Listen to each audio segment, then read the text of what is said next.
எல்லை தாண்டி மீன் பிடித்ததாக இலங்கை கடற்படையினரால் கைது செய்யப்பட்டு சிறையில் உள்ள தந்தையை மீட்டு தருமாறு அவரது பிள்ளைகள் கண்ணீர் மல்க கோரிக்கை விடுத்திருப்பது சோகத்தை ஏற்படுத்தியுள்ளது. அப்பா மீன் பிடிக்க போனாங்க, எனக்கு எங்கள் அப்பா பிடிச்சி திருட போனாங்க, கொள்ளடிக்க போனாங்க, எனக்கு எங்கள் அப்பா பிடிச்சி எனக்கு எங்கள் அப்பா பிடிச்சி அடிக்கிறீங்க. எங்கள் அப்பா என்ன பண்ணாங்க, தப்பு இருந்தாங்களா? எங்கள் அப்பா 10ஆம் தேதி வரேன்னு சொன்னாங்க. எல்லாரும் சாப்பாடு இல்லைன்னா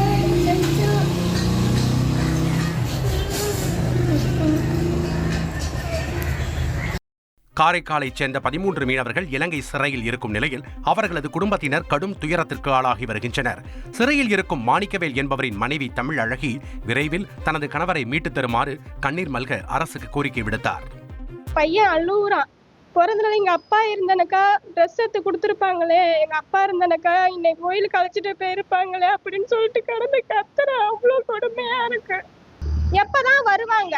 எங்களுக்கு கரெக்டான ஒரு பதில் சொல்லுங்க. அதையாவது நாங்க நம்பி அந்த உயிரை வச்சுட்டு இருப்போம்ல, இல்லைன்னா நாங்க செத்துடுவோம். அவங்க வந்தாதான் நாங்க சாப்பிட முடியும், இல்லைன்னா எங்க பிள்ளைங்கள பட்னியோட செத்துடுங்க. தந்தி டிவியை உங்கள் கேபிள் டிவி ஆபரேட்டரிடம் இலவசமாக கேட்டு பெறுங்கள்.